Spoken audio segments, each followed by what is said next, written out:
Have you ever stood in front of a piece of art, maybe a sculpture or a painting, and just felt this jolt of recognition? Not, in your head, but in your gut. That feeling where the deepest human pain finds a voice, but without needing a single word. It's just there, in the color, the form, the texture. Exactly.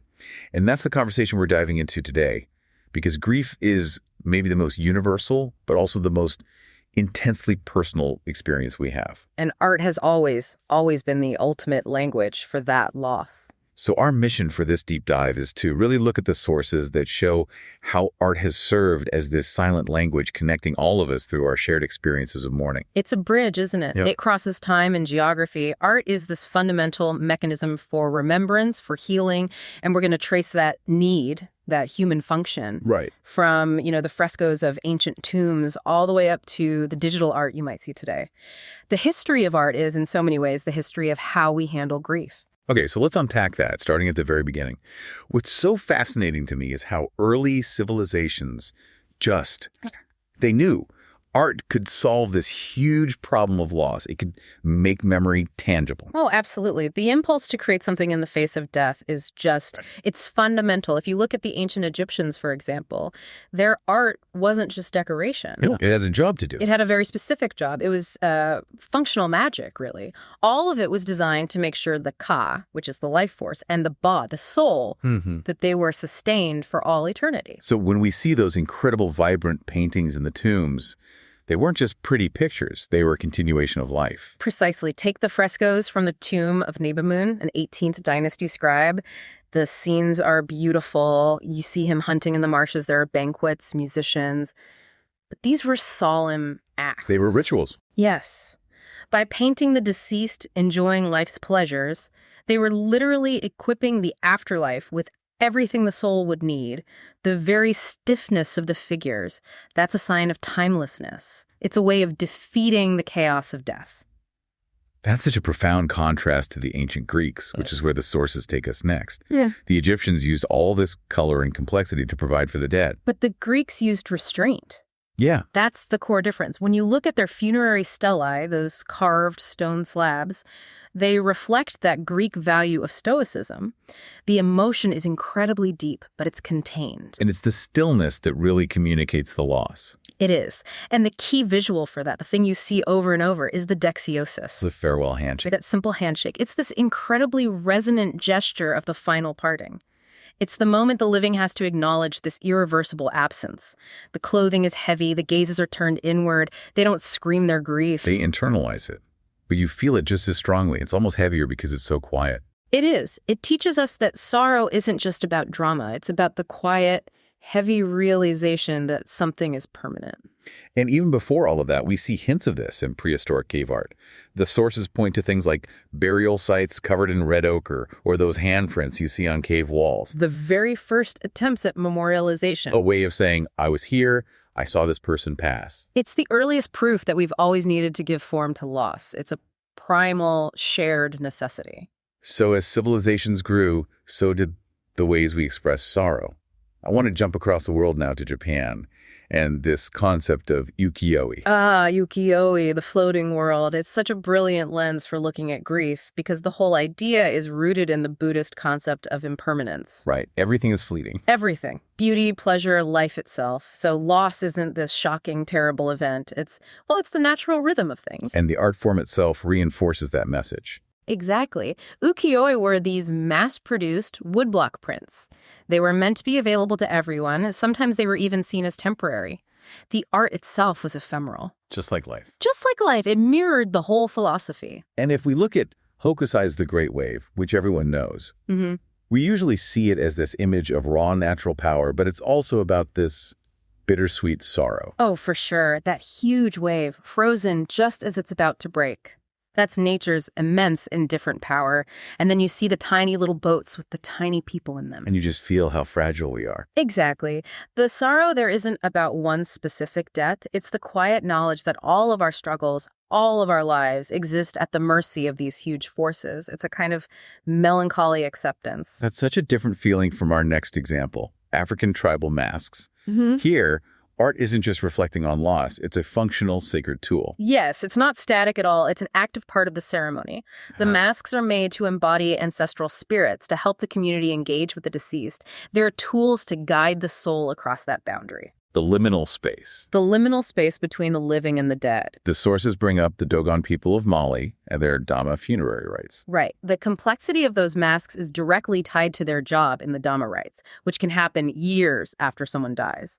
The tall structures, the intricate designs, they all symbolize the deceased's journey and their importance. So by giving the spirit a physical form, the mask, the community gets closure. They get closure, and they reaffirm that life continues. It's a very active process. Which brings us to another active, vibrant tradition, the Mexican Day of the Dead, Dia de los Muertos. This feels like the ultimate transformation of loss. It really is. That the altars, those beautiful home altars, are at the heart of it. It's this amazing blend of indigenous respect for death and Catholic tradition. And unlike a lot of Western cultures that try to hide death away, this tradition invites the dead back. It invites them back. Yeah. It turns sadness into gratitude. The key thing is that mourning and celebration happen at the same time. The loss is real, it's acknowledged, but it's turned into a reason to celebrate the life that was lived, with the marigolds, the skeletons, the food. It stops grief from being this private, lonely thing and makes it a communal, cyclical event. It reinforces that life and death are just two sides of the same coin. That idea of collective transformation is so powerful. Okay, let's turn to the Western tradition now and some of those iconic, monumental pieces of lament. We have to start with Michelangelo's Pietà. Of course, in St. Peter's Basilica, it's just a staggering piece of work in marble, but its emotional power is what really lasts. It's that moment Mary holds the lifeless body of Christ. A lot of people comment on how young Mary looks, right? Almost too young, too perfect. That's a really key point of analysis. Michelangelo didn't carve a historical middle-aged woman. He made her youthful, and her body is massive. It's like a monumental throne for her son. Why? What was the purpose of that? By idealizing her, he lifts the scene beyond one specific tragedy. It becomes this timeless, universal symbol of a parent's unbearable pain.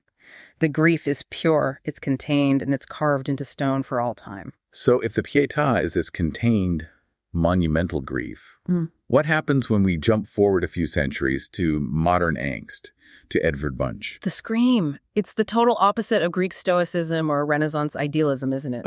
It is the modern expression of overwhelming inner chaos. The anguish isn't about one loss. It's about the terrifying uncertainty of just being alive. Munch said he felt a great infinite scream pass through nature. He captured that raw feeling of having no defense against the world. And you can see how he did it. The figure is distorted, almost like a skull holding its hands over its ears. But look at the background. The whole world is melting. The sky is blood red. The fjord is swirling. The entire landscape is a physical expression of his psychological pain. The world is literally dissolving because of the anguish. That's the art of existential loss. That raw confrontation is a perfect lead-in to the quiet mood of Caspar David Friedrich's romantic landscapes. These aren't about screaming. They're about a deep internal reckoning. Friedrich was all about the sublime, that awe-inspiring, sometimes terrifying beauty of nature. In a painting like The Monk by the Sea, you have this tiny, solitary figure dwarfed by a vast empty sea and sky. So the grief there is more abstract, a kind of melancholy about how small we are and how short life is. Exactly. It's about the big, unanswerable questions. It creates this quiet space for you, the viewer, to have your own introspection. It's almost like a preparation for loss. And that focus on the individual confronting the void, that takes us right into contemporary art, where artists start using their own bodies or immersive spaces as the canvas. So bringing this into the modern day, artists are finding these incredibly innovative ways to process grief, using mediums that really reflect our own complex lives. Performance art is a great example. It uses the body to explore how fleeting grief can be. Think of Marina Abramovich, and the artist is present. Where she just sat in silence across from people. Just sat there. And in that silent, intimate space she created, people could confront their own emotions, their own losses. It was shared, but also deeply personal and completely silent. And then you have digital art, which can create these immersive experiences of memory and absence. You mentioned Yayoi Kusama's infinity rooms. Yes. She uses lights and mirrors to create this illusion of endless, infinite space. It's beautiful, but it's also overwhelming, maybe even a little terrifying. A bit like confronting the idea of infinity when you lose someone. That's it, exactly. You're plunged into this environment that simulates how pervasive memory can feel and how absence can feel, like this vast, empty expanse around you. We're also seeing more activist art, which confronts collective trauma, art that helps turn public mourning into something more. Into social action. Memorials for victims of violence, installations about climate change.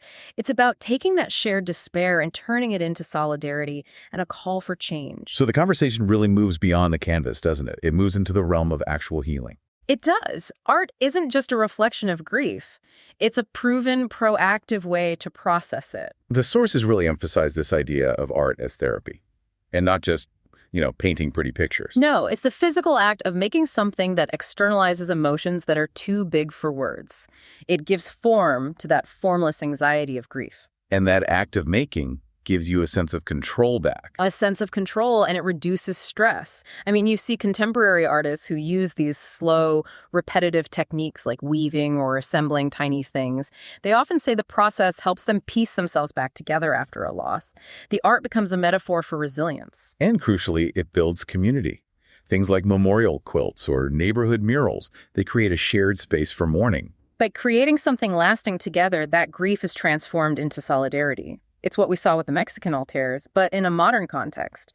At the end of the day, art is our way of giving a voice to the silence of loss. So as we wrap up this deep dive, we have to mention the source material that guided us, which comes from Anita Louise art. They are so dedicated not just to art history, but to, and I'm quoting, art education, great artists, and inspiring others to find and create their art. They really get that powerful link between creativity and emotional health. They understand that engaging with art, whether you're looking at it or making it, is part of the journey of healing. Definitely.